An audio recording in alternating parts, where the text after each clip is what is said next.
Is there such a thing as the perfect modular rig, the perfect Eurorack system?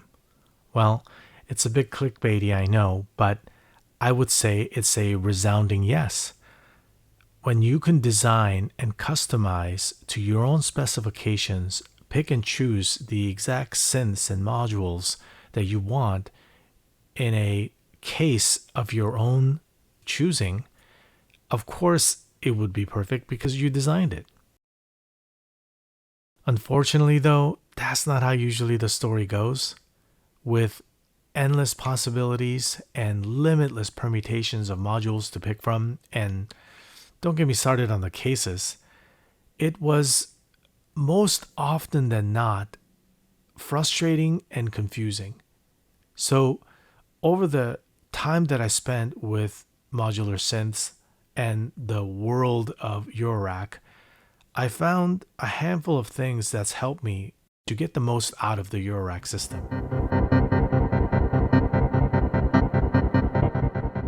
Number one, it's okay to have blank spaces or blank panels.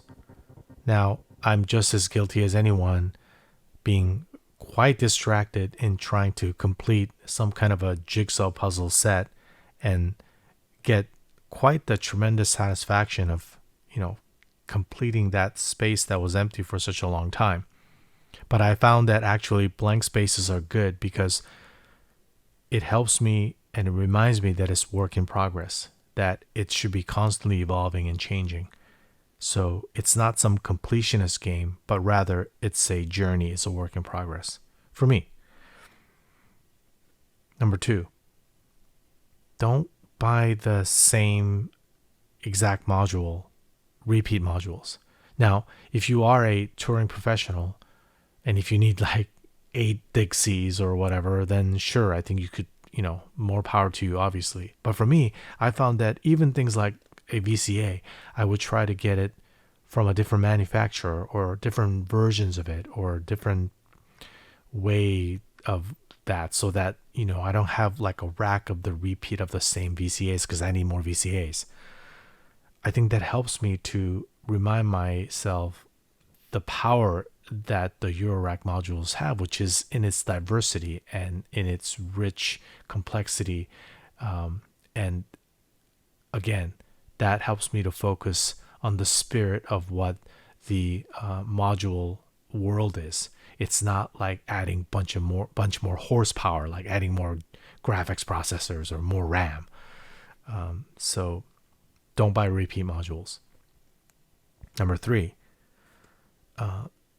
I make sure that I set up my skiff to have the least resistance so it could be as painless as possible to swap out. So one, I've got these, these Bufaco knurlies where I can hand unscrew them, and all of the skiffs that I own are already prepped with power cables inserted so that I'm not fumbling in there trying to where's the power cable and doing that. It's very simple to swap things out. You have to just do that one time. And again, the reason for that is it's something that you should be constantly evolving and changing. It shouldn't be a set piece where it just sits there and it doesn't change. That's weird to me. I think for me specifically, modular synths, I don't think you get the most out of it by having it sit there and just do one thing. And so by having that mentality, I think it just helps the modular rack that I own to be fresh, and it in turn gives me fresh new ideas. Number four, this is more of a general philosophy, and again, this works for me.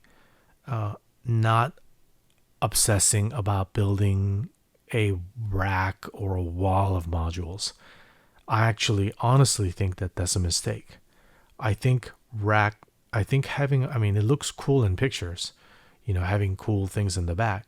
But honestly, I think rather I've built like a string of skiffs, like 4, 5, 6, whatever you can afford and whatever you can invest. By doing that, it's almost like these subsystems that come together to build a more powerful system, but it helps you to scale your decision making and your creativity. So, for example, if you're working on some section here, like this is the little groove box I built, I can focus on this, but then bring it over to this other station where it's got all my other modules, and then I can hook it up to that. I think the confusion and frustration is that there's just too many choices. We talk about this, and when you have too many choices, you just get stuck and you are unable to focus. It's almost hilarious to me that the very thing that people who are trying to get away from the box, how you're in the box and you have so many choices, so many plugins that, you're trying to get away from that. I'm doing hardware, but then why are you repeating the same workflow? Like you've got like 50,000 modules that you can't even reach. So by designing my modules in these small things, and then I can string them together, they become very powerful. But I can also have these small subsystems that I can focus on so that I don't get distracted, and then I get the full spirit of what it means to be in the modular world out of the box and limit my choices, but go really deep and get a lot out of it. Enough chit chat. Let's get to building this groove box, the perfect Eurorack groove box for me, not for anyone else.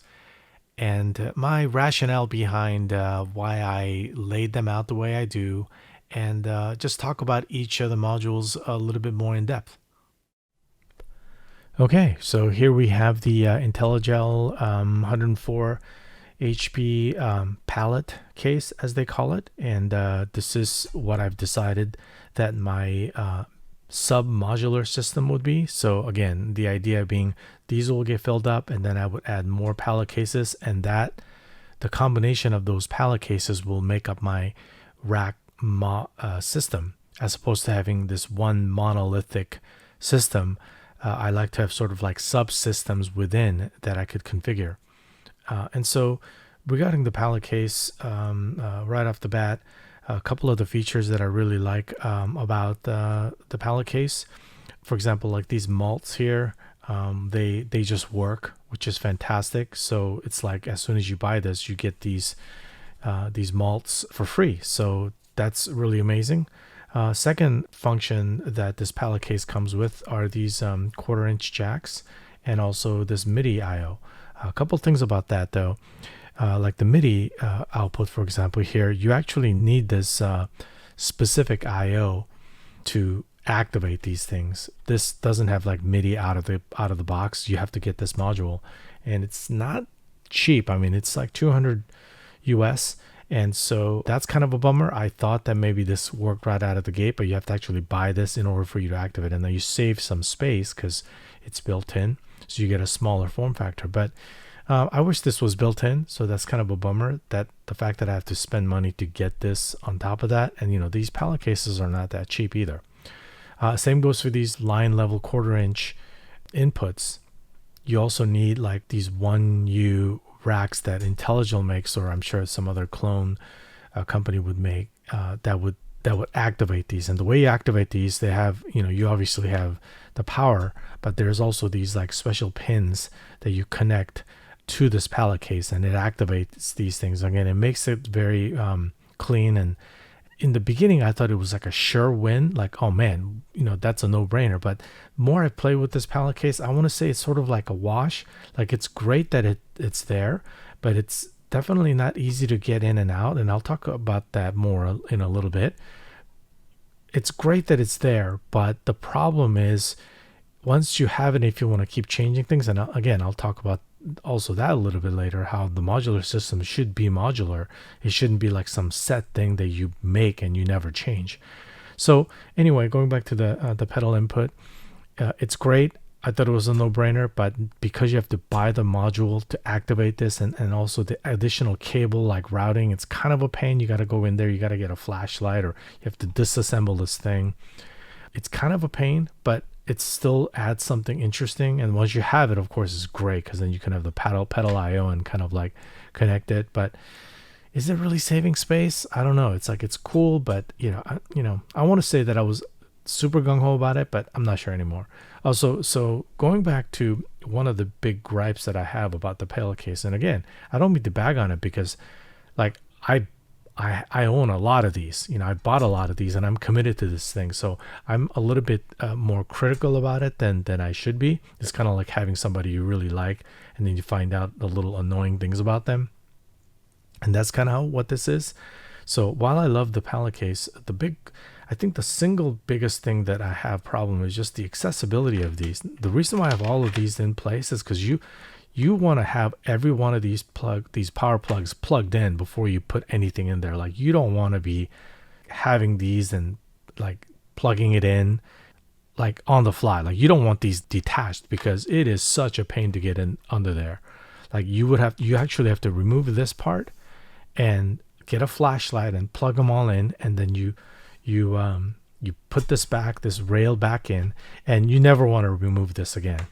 Like, it's such a pain, and so you have to spend some money, like kind of saying, well, this pallet case, you have to kind of like keep this in here.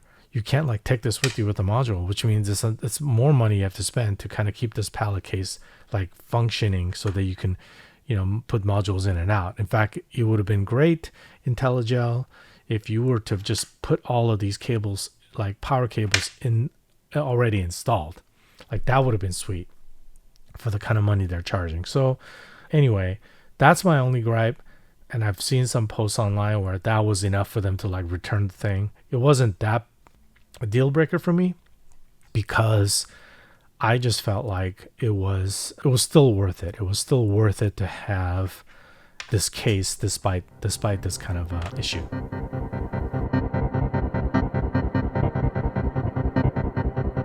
First up is the Steppy. This is the 1U version of it. They make, I think they make this version too, like just the 3U version.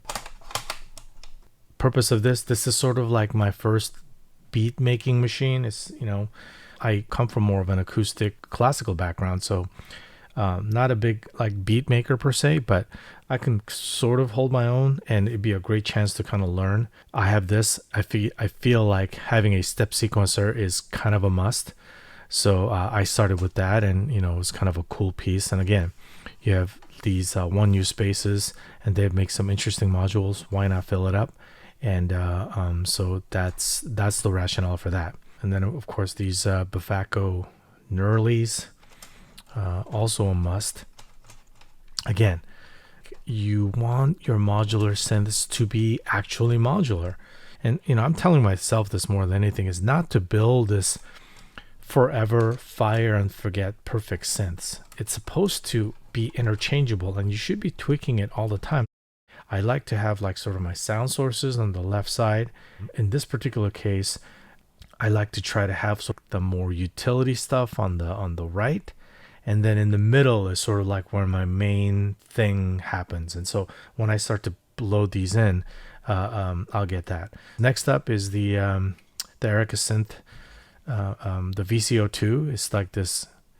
There's like a little cool tube in there. It's pretty cool. It lights up and stuff. I don't know how much these tubes actually make a difference. I know there's a lot of people that there's a lot of controversy, whether it's just a gimmick or not.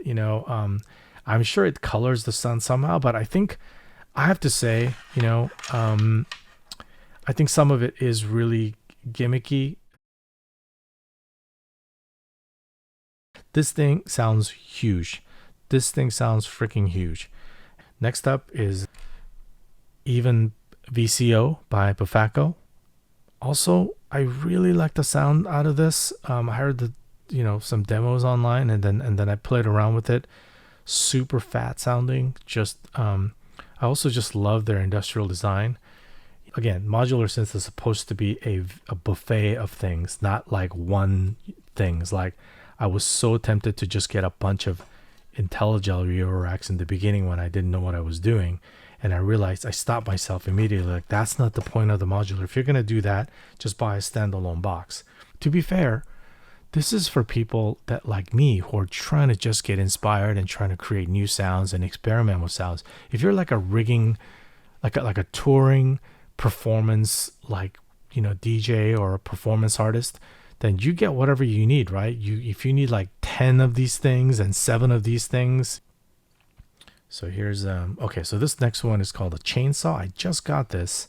Heard the demo. It sounds also incredibly fat and just like super huge. And so yeah, I'm gonna try this out and see if I can get that. So that's kind of like the sound source for this rack. All right, so next up is the beloved Zadar, the quadruple envelope generator. I haven't played too much with this. I saw a lot of reviews on this and the power that this thing provides, and so I can spend probably an entire week just on this thing. Again, the purpose of this, it's also, you have this big modular rack over there, bunch of stuff, but I'm more convinced it's better that I have these subsystems where I build them, get really used to what they can do, focused on the on individual modules in a small environment, and then once I learn a lot, I can bring that knowledge and then integrate them into other ones. The Batumi, this is the quadruple low frequency oscillator, right? So so I believe these are the same companies, and again, they have the weird name with the, I think this is pronounced chaos, but they spell it like XAOC, which I kind of hate. Like that's just like make noise, like their font, like come on, man. Like again, I respect those guys. I don't know, man. I think they're obviously awesome. They make mats and they're one of the most well-known modular makers, but can you make the fonts like not so like a graffiti? Like I'm an old man, like I can't read those fonts. Like they're so spacey looking. Just make it normal. So anyway, any module any rack subsystems that I've been building, I've been working on trying to what I call the centerpiece module. And this would be the centerpiece module. And the centerpiece module really is like this really beefy module that can be the heart of the system, where it tends to be more larger and something that you can really learn and really get into it really deep, right? So just like my granular synth sub module system has the bitbox, which is kind of funny. It's more like the sampler rig. It's not really great. So that bitbox music box sampler thing is incredibly deep. So that's why I'm mounted in the center, so that becomes like sort of the control center for the whole thing. As I learn how to use this, I'm learning things from left to right with the sound source from this way, and from the utility on the other side. But because this is dead center, I'm playing with it more. And so this thing is kind of a relatively slightly older module, but I heard the demo of this and this was amazing, and I played with it a little bit. There's a lot for me to learn from this. It's called a Quad Drum Voice by VPME.de. Obviously really well known, very famous modular synth company. I own a few other modules by these guys, and so I'm really excited to get into this and kind of make this the centerpiece of this little beatbox machine. One gripe is that why this is, I guess they use the wider one, and so like for an intelligible case, if you have to ever switch this guy to some other rack, you have to, like, if you don't have a bunch of these, you got to pull this out, and then of course you got to dig in there again. It's definitely a huge pain. Okay, so now for some utility stuff. Chance, this thing is fun as heck. So I want to make sure that in any modular system, I'm really trying to make sure that there's an element of spontaneity and an element of what is the word, like emergence and kind of like self-generating aspect of it. for me, as being sort of this like kind of more classically trained, traditional sound audio composer, musician person, this was really important for me because this is really, really new, but also incredibly exciting for someone like me, because having this kind of thing makes it so that you can tune the variable of the chance, and then it kind of does it. And it's always, sometimes it's it's terrible, but other times it's just it's an absolute joy to hear really interesting results coming out of the fact that you're coin tossing some aspects of the sound control. Quad VCA, this is the new one, I believe, from IntelliGel. Never have enough VCAs, as they say, which yes and no. It's still irritating to buy VCAs because it's just like rack mount. I know they're useful, but it's still irritating. It's like nobody, I don't know if you ever built a computer, nobody gets excited about power supplies. Like, yeah, you have to get a power supply, but it's like, if you don't have to get a power supply, I'd rather not. I'd rather get more hard drive space, or a better headphone or whatever. Okay, so this is the okay, one of my favorite sequencers. I had to actually, again, I'm a noob, so I had to actually look up what Euclidean was besides the famous math guy. But anyway, Euclidean circles, this is like the newbie. It's like the newbie sequencer. Like, this thing is so amazing. Like, I was so tempted to have this in every rack, which I didn't. I only have one of these because then I would have broken my rule. I did find another company that makes something like this, and they have a different flavor, so I bought that. But this is this has to be in this rhythm rack, because this is a way to just generate interesting rhythmic structure immediately. Like, you plug this in to any kind of sound source and you're immediately getting something. So I'm a big fan of this, and this definitely has to go in this. So but the only annoying thing about this is that this has that wider power supply, so I can't, definitely, if I do need to, I would love to move this thing around all the time, but it takes a bit of doing because it's a pain to move it around. Come back and screw these on, and then you can tighten them. So I'm just gonna do a little quick power test here, just to make sure that I got all the stripes proper. There you go. Actually, I can't. I wish all of them would sort of light up, because then I would know that I've installed them properly. There it goes. So I don't know about these guys. Like, I think I installed them right, but at least all of these other ones below. Thank you so much for joining me today. On the next video, I will test drive that groove box that actually makes some sounds out of it. As always, please go ahead and leave any comments, feedbacks, or questions below. And thank you so much for watching.